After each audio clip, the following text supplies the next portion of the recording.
Tsara noho ny tao Tesalonika ny toe-panahin'ireo satria nandray ny teny tamin'ny zotom-po indrindra izy ka nandinika ny soratra masy isan'andro sady nanadiady ny fahamarinana izay ireny. Asan'ny apôstôly 7:12 andiny 1:12. Ny tenin'Andriamanitra hoe afatra avy amin'Andriamanitra. Andriamanitra amin'ny teny ao anatin'ny Baiboly nomena antsika mba ahatsara ny fiainantsika eto an-tany ary indrindrindrindra hitarika antsika ho any amin'ilay fiainana mandrakizay. Averimberina matetika ny voasoratra ao amin'ny Jaona 5:9-10. Dinionareo ny soratra masina satria ataonareo fa ao anatiny no ananana fiainana mandrakizay ary ireny no manambara ahy. Izay mitrandraka lalina ny tenin'Andriamanitra dia ahita ny arentsarobidiny fahamarinana ary dia eo am-pelantanany ny fanalahidy amoana ny varavaran'ny lanitra. Misy fahazavana vaovao miposaka avy any an-danitra ao amin'ireo izay mazoto miaino ny teny ary dia mitsilo sy mitaratra ary miparasaka eo amin'ilay teny ka izao lasa mamirapiratra toy ny volamena ny litera tsirairay ao anatin'ny tenin'Andriamanitra. Inona moa ireo tombontsoa men'Andriamanitra antsika rehefa mandinika ny teniny? Ny voalohany aloha dia izao, fiainana mandrakizay. Ireny no manambara ao aminy no hananana fiainana mandrakizay ary ireny no manambara. Manandratra ny fony eo amin'Andriamanitra ny mpandinika ny tenin'Andriamanitra marina. Ary mitalao ny fanampiany fanahy masina izy ireo. Tsy ela dia hitany fa asandratra ambonin'ny fanambarana rehetra eto ambonin'ny tany, izay fanambarana tsy mari-potitra, mety ho vetivety ny tena mpianatra Kristy marina. Tohanany tenin'Andriamanitra sy ny herin'Andriamanitra izy ireo ka tsy mangozozozo na mafy toy n'inona ny fisedrana sy ny fitsapana miatra manaina izay mitranga amin'izy ireo.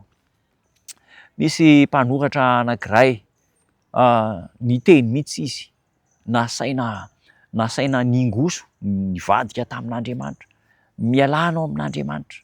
Kakalabafy ny anaran'ny olona io, mpitary-pivavahana taloha.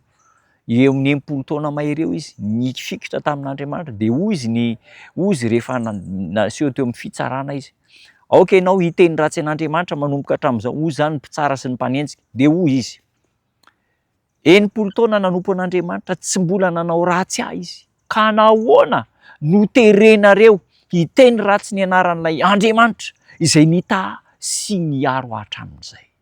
Na dia manoloana ny fitsapana sarotra aza dia tsy niala mihitsy izany namana izany. Noraisina tao am-po ilay singa mandrakizay avy amin'ny tenin'Andriamanitra ary dia tsapa fa zava-poana sy mandalo ihany ny zavatra eto amin'ity tany ity. Jesosy Kristy miteny eo amin'ny Jaona 4:17 ho an'ny olona mpandinika ny tenin'Andriamanitra. Jaona 4:17. Fiadanana no avelako anareo.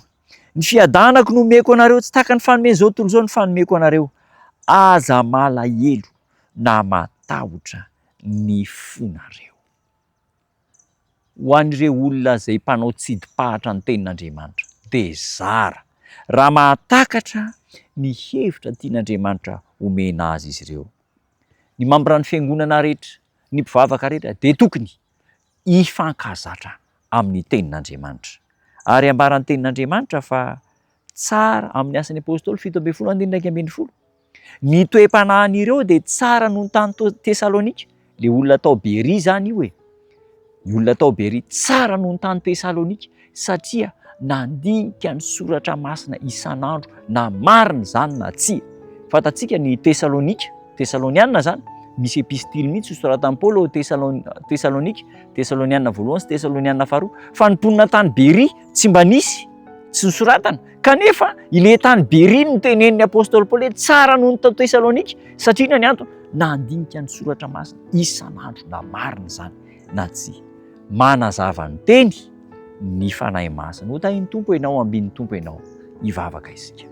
Tompo tsara manazava anay isan'andro ny fanahinao masina. Mampirisika anay hitandrina ny teninao mba hanana toe-panahy tsara. Ampirisiho me fotoana be dia be izay andinina ny teninao isan'andro amin'ny anaranao Jesosy Tompo. Amen.